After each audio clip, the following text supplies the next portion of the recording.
The whole neighborhood laughed when the old veteran started ripping the south wall off his barn, and now they know why.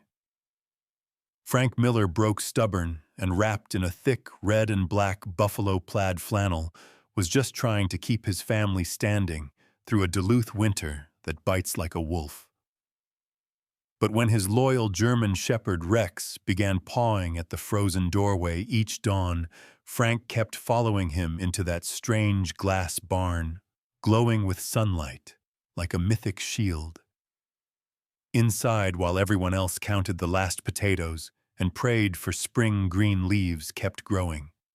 Fresh spinach, tender lettuce, bright onions alive in the dead of winter. And when the town's children started fading, the same people who mocked him came knocking with their pride in their hands. What happened next didn't just feed one family. It changed how an entire community survived the cold forever. Before we dive in, tell us where you're watching from. Drop your city, state, or country in the comments below because it's wild how far these winter stories travel. Winter pressed down on Duluth, Minnesota with heavy snow and knife-edged winds rolling in from Lake Superior. Frank Miller woke before dawn as he always did, not because there was anywhere urgent to go, but because his body had learned long ago that sleep was a luxury the cold never respected. At 64, Frank was tall, but worn down, his shoulders slightly rounded from years of carrying packs heavier than any man should, his face carved with deep lines that never softened, even when he smiled. A thick gray beard covered the lower half of his face, trimmed short out of habit rather than vanity, and his eyes, pale, steady, and unblinking, had the distant focus of someone who had spent too much of life watching horizons for threats that never announced themselves.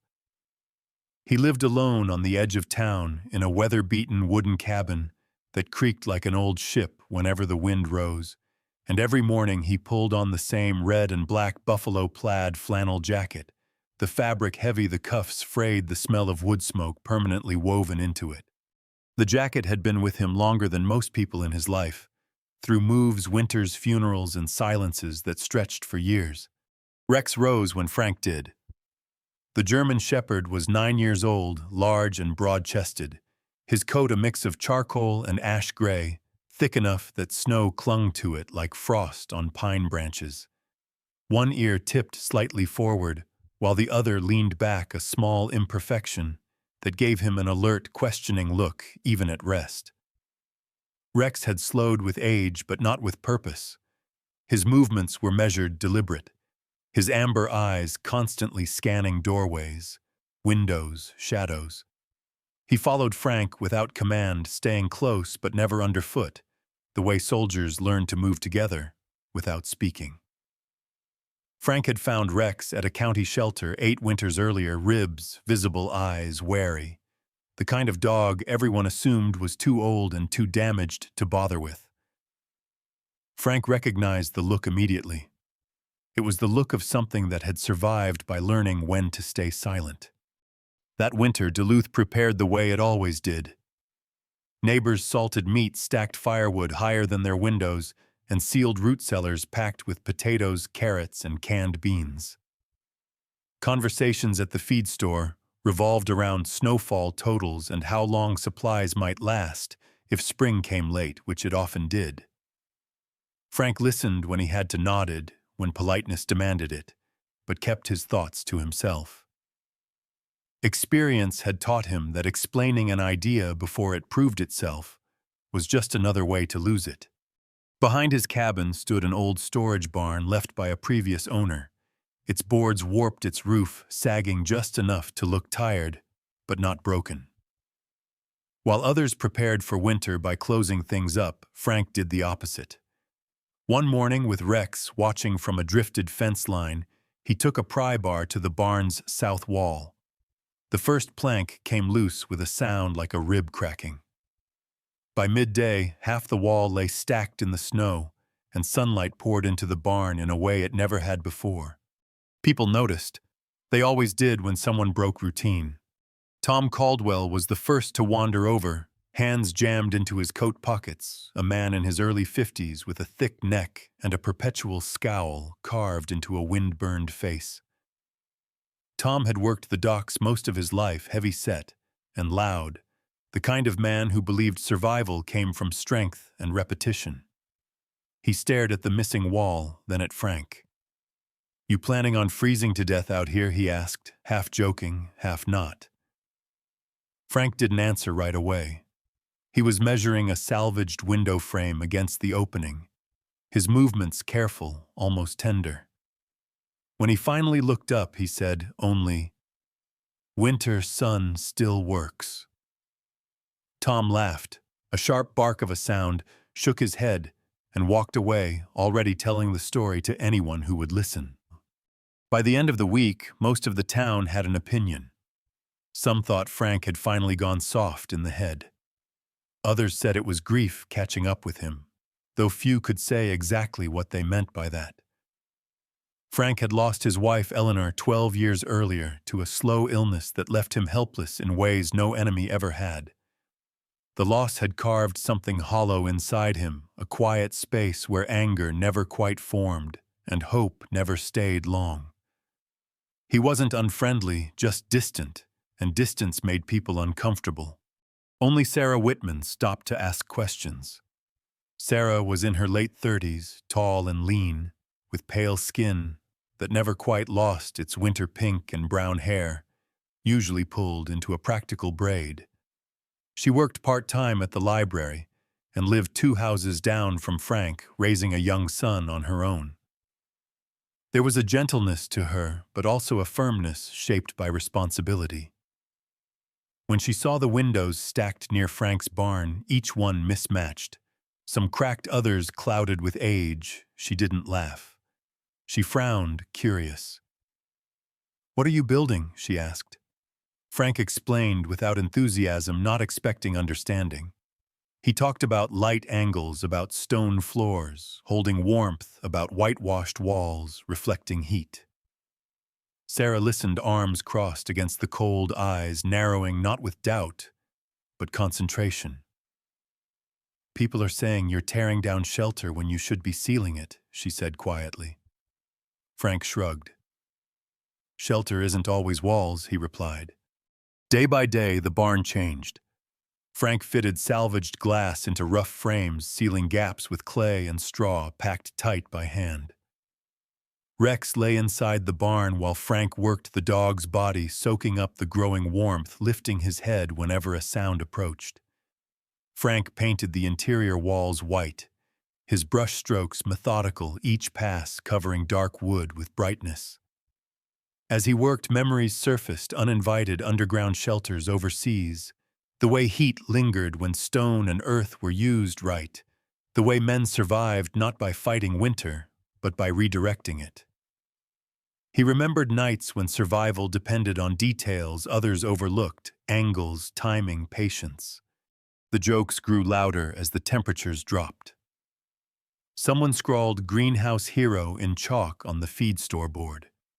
Someone else suggested Frank start charging admission for his sun palace. Frank heard it all.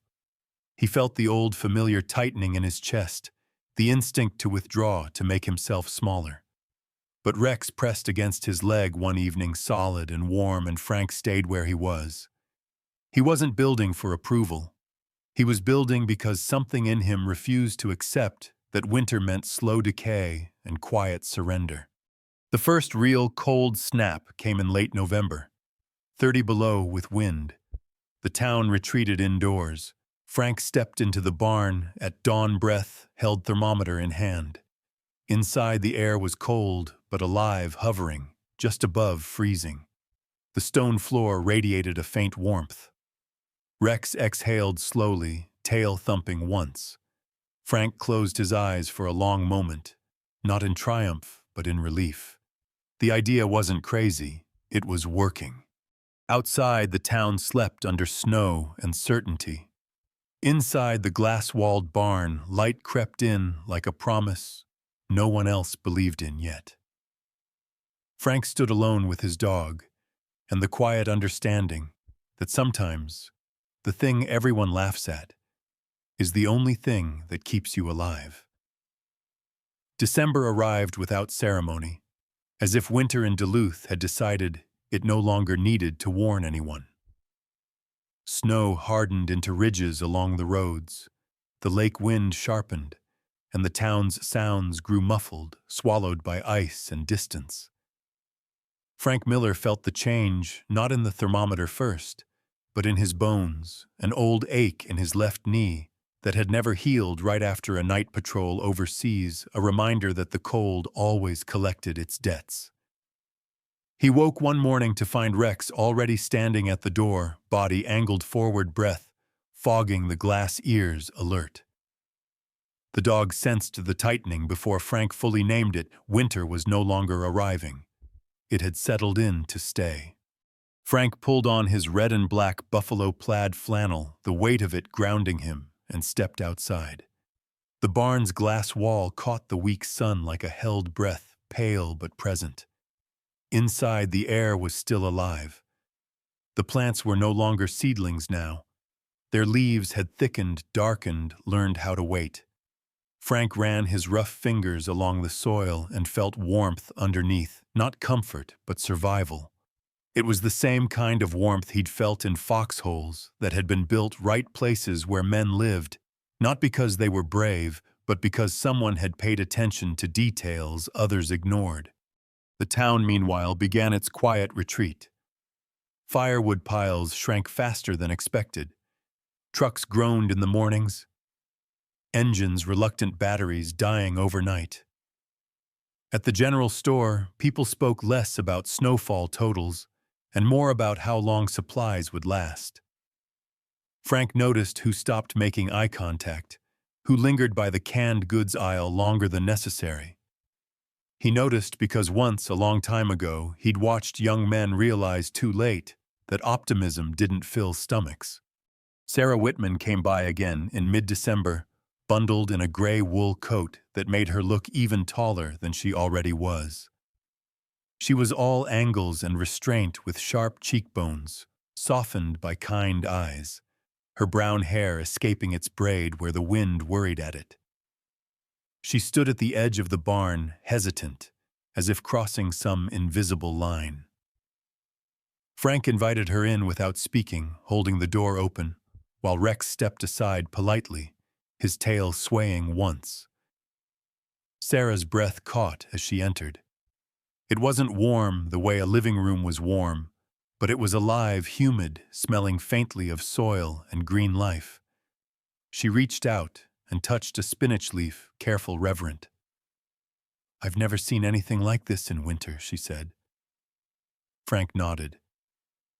"Most people don't look for it." Sarah hesitated before asking what was really on her mind.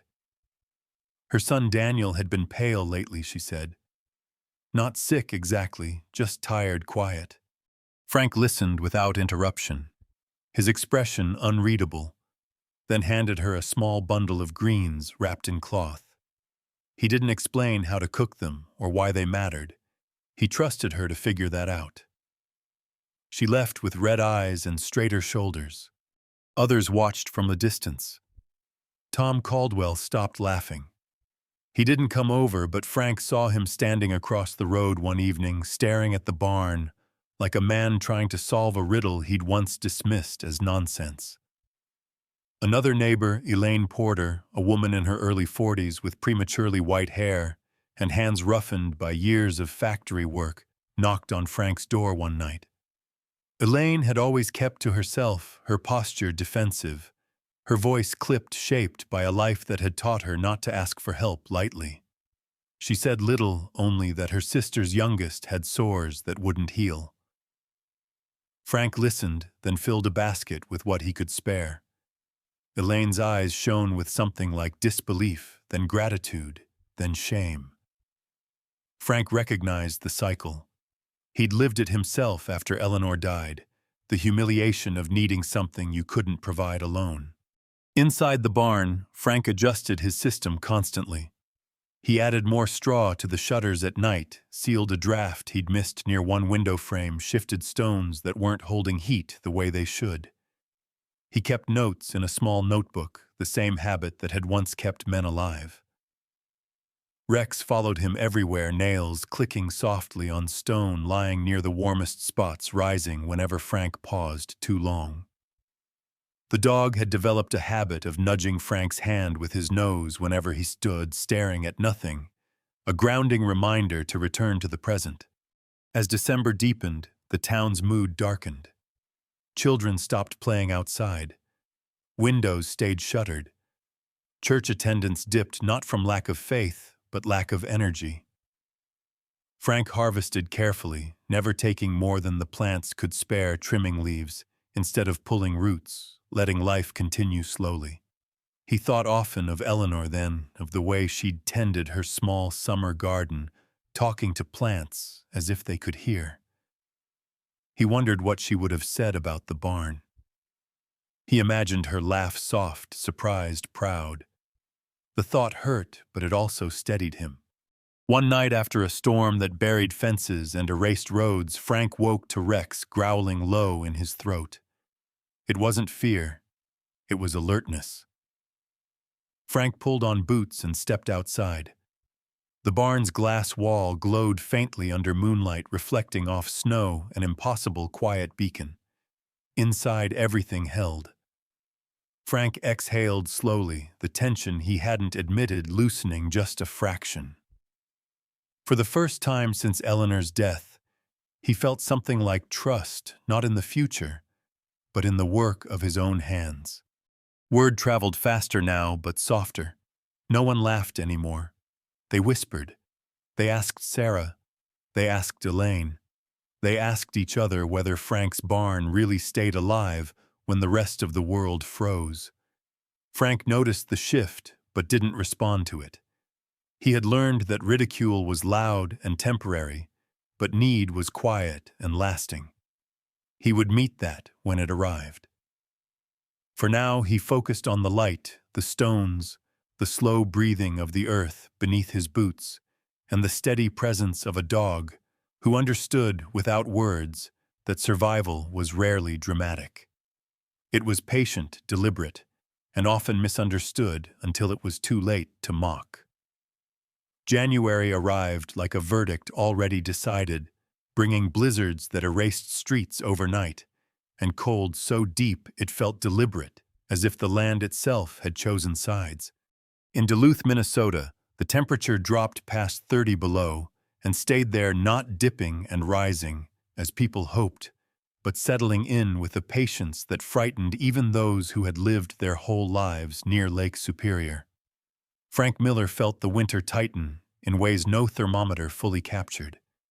His breath crystallized inside his beard within seconds of stepping outdoors, his flannel jacket stiffening as if it were learning the language of ice, and even Rex, normally indifferent to weather, moved closer to Frank's leg when the wind rose, pressing his solid weight against the man's calf like an anchor.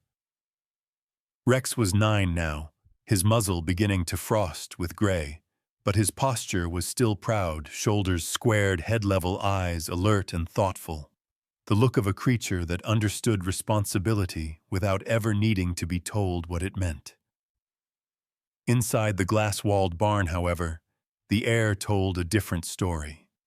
The sunlight that slipped through low winter clouds struck the mismatched panes at a sharp angle, pouring inward and lingering, bouncing off whitewashed walls and sinking into the dark stone floor, the way memory sank into bone. Frank checked the thermometer twice each morning, and once at night, writing the numbers in his notebook, with the same careful block letters he had once used to log patrol times and casualty counts. Outside -32. Inside just above freezing, sometimes warmer on clear days.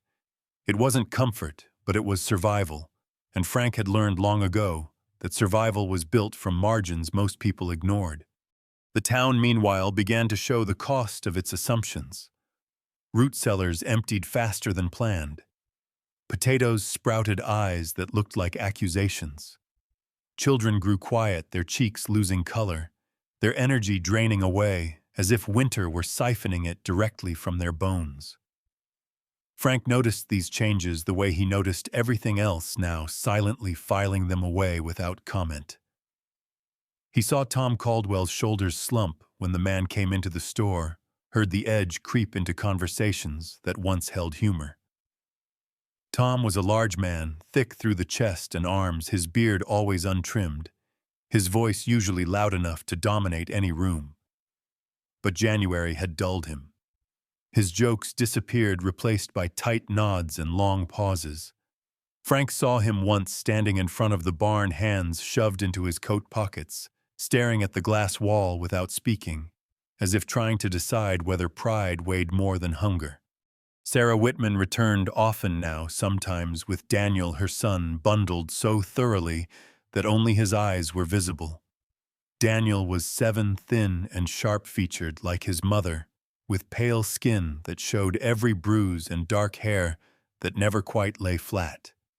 He was a quiet child, observant, and when he stepped into the barn for the first time, he stopped talking altogether, his gaze fixed on the rows of green, as if they were something mythic. Sarah stood beside him, one hand resting on his shoulder, her posture careful, protective. Frank noticed how she watched her son more than she watched the plants, counting breaths, reading signs the way only a parent learned to do. When Frank handed her a bundle of spinach and green onions, she didn't thank him immediately. She swallowed first, then said it as if the words needed space to exist without breaking her. As January wore on, sickness crept in quietly. It didn't arrive as a single event, but as a collection of small failures, sores that didn't heal, gums that bled, a tiredness that sleep couldn't fix. Elaine Porter came back this time without knocking, her face drawn tight, her white hair escaping its clip. Elaine was not a woman prone to panic. Her life in the factory had taught her endurance, how to keep moving, even when the body protested. But now her hands shook as she spoke. Frank listened, nodded, and gave what he could. He never promised more than he could deliver, a habit learned when promises had once meant lives. Rex watched these exchanges closely, his ears flicking at every shift in tone, his body positioned between Frank and the door without being asked. Inside the barn, the plants changed subtly, adapting the way living things always did when given half a chance. Leaves thickened, darkened, learned to grow slowly rather than tall. Frank harvested carefully, never pulling a plant when trimming a leaf would do. He spoke to the garden, sometimes not aloud, but with his hands adjusting soil, brushing away frost that formed near the edges of the glass at night. The work steadied him. It gave his mind somewhere to rest that wasn't memory. At night, when the wind howled and the cabin walls creaked, Frank cooked soups that smelled of earth and green life, and Rex lay near the stove, tail thumping softly whenever Frank moved, as if reminding him he wasn't alone in this watch. The blizzard that marked the turning point came late in the month, a storm so dense it swallowed sound and direction alike. Snow piled against doors and windows, trapping people indoors for days. When it passed, the cold that followed was worse, temperatures sinking lower than anyone could remember in years. That was when the first real panic surfaced. Frank heard it in the knock on his door just after dawn, a knock too urgent to belong to pride. It was Mark Jensen, a man in his early 40s with hollow cheeks and eyes ringed dark from lack of sleep, his beard uneven as if he'd forgotten how to care about appearances. Mark had been a fisherman before injury took him off the boats, and the loss had left him brittle, short-tempered, quick to anger at small things. Now he stood hunched, hands bare despite the cold, asking if Frank had anything at all that might help his youngest. Frank didn't hesitate. He grabbed his coat, filled a basket, and went with him, Rex, padding alongside, silent and intent. What Frank saw in that house stayed with him long after. A child too quiet, a mother moving mechanically, hope stretched thin as ice. Frank left food and instructions he kept simple, knowing that clarity mattered more than explanation when fear took hold. As he walked home, Rex leaned into his leg harder than usual, and Frank let the contact anchor him. He understood then that the barn was no longer just a solution for himself. It had become a line the winter had not expected anyone to draw. By the end of January, no one laughed anymore. They whispered instead, careful and hopeful, watching the glass wall glow faintly under weak sun. Frank noticed the shift, but didn't respond to it outwardly. Inside, something heavy settled into place, not pride but responsibility. He had built something that worked, and that meant he would have to decide how to carry it forward. For now, he kept tending the garden, writing his numbers, trusting the slow work of light and stone. Outside, winter raged, indifferent and relentless. Inside the barn, life continued stubborn and quiet, refusing to disappear just because the world expected it to. The knock came before sunrise, hesitant at first, then firmer, as if the person on the other side had argued with themselves long enough and finally lost. Frank Miller rose from his chair, slowly, joints protesting the weight of another sleepless night settling into his shoulders. Rex was already on his feet, tail low, but moving ears forward, reading the shape of urgency through the door. Outside, the cold pressed hard against the cabin walls, the kind of cold that made wood contract and breath burn. When Frank opened the door, he found a young woman standing there with her coat, half-buttoned hair loose and tangled cheeks streaked red from crying and wind. Her name was Laura Benton, a woman barely in her late 20s, small-framed and narrow-shouldered with pale skin stretched tight over exhaustion. She clutched a bundled child against her chest, a boy no older than 4, whose lips were cracked at the corners, eyes dulled by fever. Laura's voice shook as she spoke, each word coming out as if it had to fight its way free. She had heard, she said, about the barn, about the food, about the old veteran who had done something no one else had thought possible. Frank didn't ask why she'd laughed before, or whether she'd been one of the voices that had called him foolish. He simply stepped aside and let her in, motioning her toward the warmth, Rex padding behind them like a silent escort. Inside the barn, Laura stared as others had disbelief slowly giving way to something like awe.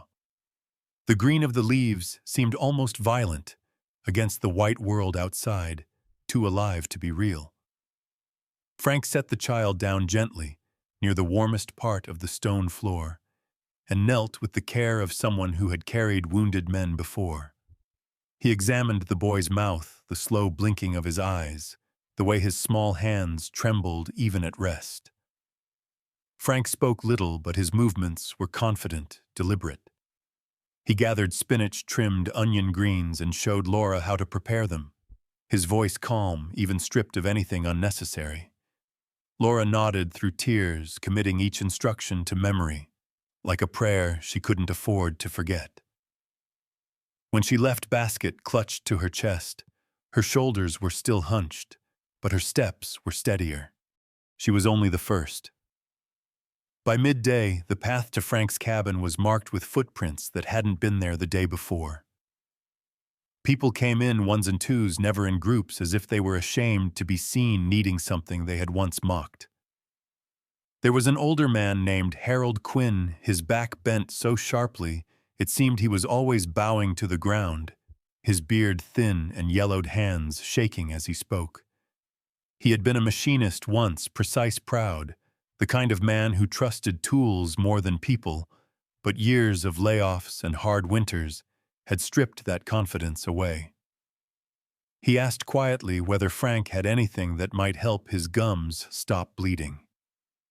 Frank listened, nodded, and filled another basket, showing him how to chew the greens slowly, how to let the body remember what it needed to heal.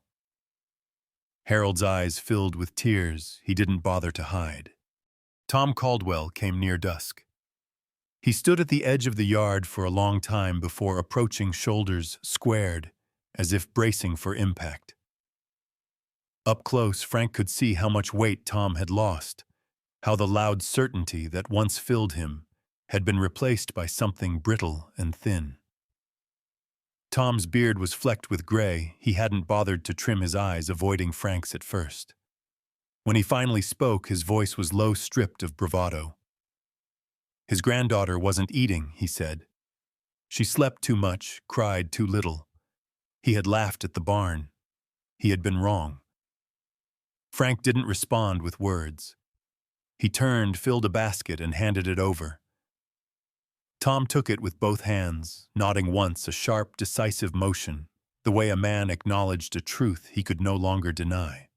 Rex remained close through it all, his tail swaying gently, his presence steady and reassuring.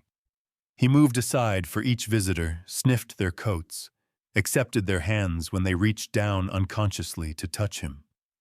The dog seemed to understand that this was work, now serious work, and he took it on with the quiet dignity of a soldier who knew when the mission had changed.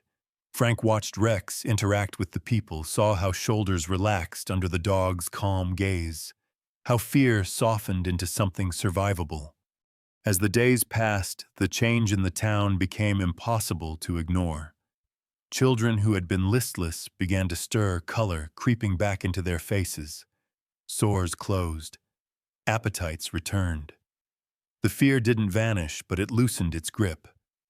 People began to speak Frank's name differently, with care instead of ridicule. At the store, conversations stopped when he entered, not from mockery now, but from respect edged with something like embarrassment. Frank noticed, but he didn't dwell on it. He had learned long ago that people apologized in many ways, and not all of them involved words. One afternoon, Sarah Whitman arrived with Daniel again. The boy looked different now, eyes brighter, movements quicker. He wandered the barn with curiosity instead of awe, asking questions about how the plants grew in winter, how the glass worked. Sarah watched him with a mixture of relief and something deeper gratitude layered with anger at a world that had made such measures necessary. She stood close to Frank, her posture more relaxed than it had been weeks ago. "They're listening now," she said quietly. Frank nodded. "Listening comes after need," he replied. "Almost always." Inside himself, Frank felt a shift he hadn't anticipated. He had expected resentment to surface when the town came knocking, some old bitterness clawing its way free. Instead, he felt something steadier and heavier responsibility. The barn was no longer an experiment. It was no longer even just his. It had become a fragile artery feeding life back into a place that had nearly bled out. He adjusted his harvesting again, cutting leaves, smaller, spacing out distributions, calculating how long the plants could keep producing without being exhausted. He slept less, waking often to check temperatures, to listen for changes in the wind that might threaten the glass. Rex mirrored his vigilance, rising whenever Frank did, never complaining, never lagging. By the end of the week, the laughter that had once followed Frank through town was gone completely. In its place was a quiet, collective acknowledgement of error. No one said it outright, but it hung in the air, thick as frost. Frank didn't need apologies. He needed the plants to keep growing, the people to keep listening, the light to keep finding its way through glass. Outside, winter still raged, indifferent and merciless. Inside the barn, life persisted, stubborn and precise, proving that survival didn't come from being right all along, but from being willing to build something different when everyone else refused to imagine it could work. Spring arrived late in Duluth, hesitant and bruised, as if winter had to be pried from the ground rather than persuaded to leave. Snow lingered in the shadows of buildings well into April, shrinking only by inches each day, revealing a town that looked older than it had the year before. Roofs sagged slightly from months of weight fences, leaned at tired angles, and people walked with a new caution in their steps, as though the cold had taught them something they weren't eager to forget. Frank Miller noticed the change first in the light. The sun rose higher now, its warmth less sharp, more forgiving, and the glass wall of his barn no longer glowed like a miracle but like a promise kept. He stood inside one morning with Rex at his side, boots on stone that had finally begun to cool, as the days warmed and felt the quiet satisfaction of work that had done exactly what it was meant to do. Rex, now 10 by the calendar, Frank kept pinned near the door, moved a little slower. His joints stiff in the mornings, but his eyes were bright alert, still carrying that steady intelligence that had never wavered even in the deepest cold. The dog leaned against Frank's leg, solid and familiar, and Frank rested a hand on his broad head, fingers pressing into thick fur that had shed half its winter weight. The town emerged cautiously, counting losses without naming them aloud. 3 children had been buried that winter, their names spoken softly, when spoken at all. Others carried marks that would linger, teeth lost, joints that ached more than they should, a weariness that clung even as days grew longer. Frank saw these things and said nothing. He had learned that grief demanded witnesses, not commentary. What mattered now was what followed, and what followed surprised even him. It began with questions. Not desperate knocks at dawn, but measured inquiries in daylight. People came to the barn not to beg, but to learn. Tom Caldwell was among the first, arriving one afternoon with his sleeves rolled up despite the chill, his heavy frame still strong but moving with a new deliberateness. His beard was trimmed now, his eyes clearer, and when he spoke he listened to his own words, as if weighing them carefully. He didn't apologize outright. Instead, he asked Frank to show him how the glass was angled, how the shutters were packed, how the stones were chosen. Frank obliged without ceremony. He pointed, demonstrated, corrected mistakes before they were made. He spoke in simple terms, not because the ideas were simple, but because clarity mattered more than sounding clever. Sarah Whitman came too often, staying longer than she needed to. She was different now, still tall and slender, still careful, but lighter somehow, her shoulders no longer held in a constant defensive tension. Her hair, usually braided tight, hung loose, more often catching the sun when she leaned against the barn door. Daniel ran between the rows of beds, asking questions that grew more technical each time he visited, his curiosity blooming with the season. Sarah watched Frank closely as he taught others, noticing how his patience never thinned, how his voice never rose. She understood then that this steadiness had not come from comfort, but from surviving its absence. Soon the sound of construction joined the sound of thawing. Old chicken coops lost their southern walls. Sheds were stripped and rebuilt with salvaged windows pulled from abandoned houses on the edge of town. Elaine Porter converted part of an unused warehouse space near her factory job. Her movements efficient, her questions sharp. She worked late into evenings, white hair tied back, hands moving with practiced certainty, driven by a determination that had hardened during the winter and would not soften again. Mark Jensen, quieter, now built a small growing room against the south side of his home, his movements careful, almost reverent, as if each board he placed was an act of penance. Frank walked from site to site, Rex always with him, offering guidance without taking control. He corrected window angles, insisted on darker stones for floors, demonstrated the importance of sealing drafts with care that bordered on obsession. Numbers matter, he told them, tapping the notebook he carried. Write things down. Don't trust memory when weather is involved. Some nodded politely. Others followed his advice to the letter. The ones who did fared better when the following winter came, though that knowledge lay beyond this season. The barn itself changed as spring progressed. Plants that had grown slowly all winter surged, now responding to longer days with an enthusiasm that felt almost reckless. Frank let them harvesting more freely, sharing what he could, giving the soil time to rest between plantings. He repaired cracked panes, repacked clay, where it had shrunk, repainted whitewash dulled by months of moisture. The work was quieter now, less urgent but no less meaningful. It gave Frank structure in a time when endings often left people adrift. One afternoon, a man Frank didn't recognize approached while he was repairing a hinge. His name was Henry Lowell, a thin man in his late 60s with wire-rimmed glasses and a posture bent more from habit than age. Henry had been a school teacher before retiring, a man accustomed to observation and note-taking rather than manual labor. He spoke carefully, thoughtfully, asking about the science behind what Frank had done about light angles and thermal mass. Frank answered as best he could, not pretending to expertise he didn't claim. Henry smiled, not condescending, but genuinely pleased. "You taught half the town without ever standing at a blackboard," he said. Frank shrugged. "They taught themselves," he replied. "I just showed them where to look." As May arrived, Duluth looked different. Not healed, healing took longer than a season, but changed. Glass walls caught sunlight across the town, reflecting brightness into places that had once been resigned to darkness. People waved more readily. Conversations lingered.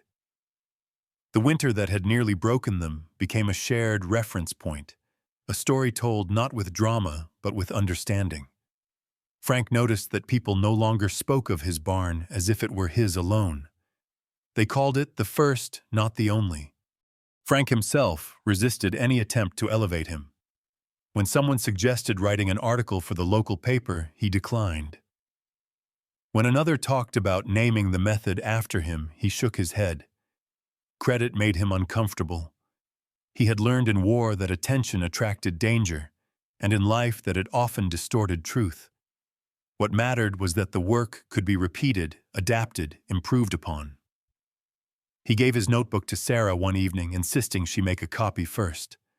"Someone else should hold this," he said, "just in case." She understood what he meant and didn't argue. On the last cold morning of the season, Frank stood outside the barn with Rex, watching steam rise from the thawing ground.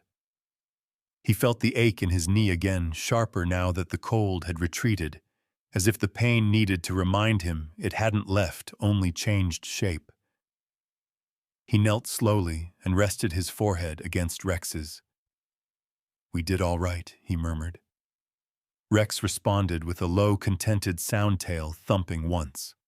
Frank never claimed victory over winter. He knew better. Winter would return as it always did, indifferent to human lessons. But it would return to a town that had learned to bend instead of break, to catch light instead of cursing darkness. And when people spoke of that winter years later, they didn't talk first about the cold or the fear.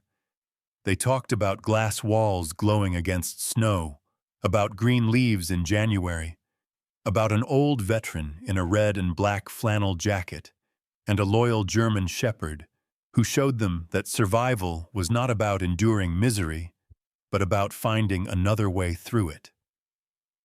Sometimes the miracle is not thunder from the sky or angels breaking through the clouds. Sometimes the miracle is quieter. It looks like light passing through old glass. It feels like warmth held by stone.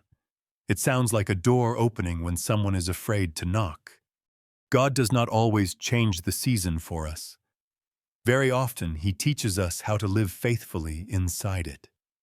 Winter still came to Duluth. The cold was still brutal. Loss still happened. But God placed wisdom in one man's hands, patience in his heart, and compassion in his choices, and through that many lives were spared. What looked foolish to the world became provision. What looked like weakness became protection. That is how God works most often, through ordinary people who choose love over fear, action over despair, and faith over ridicule. In our own lives, we all face winter's times of scarcity, loneliness, sickness, or uncertainty, and we may not be able to stop them from coming. But we can choose how we respond. We can be the ones who share instead of hoard, who build instead of complain, who open doors instead of closing hearts. Sometimes the smallest light we let in becomes enough to carry us and others through the darkest season. If this story touched you, if it reminded you that hope can grow even in the coldest moments, please share it with someone who might need that reminder today. Leave a comment below and tell us where you're watching from, your city, your state, your country. Your words matter more than you know. And if you believe stories like this deserve to be told, don't forget to subscribe to the channel so you never miss the next one. May God bless you and your family. May He give you warmth in your winter's light, in your darkness, and the courage to be someone else's miracle when the time comes.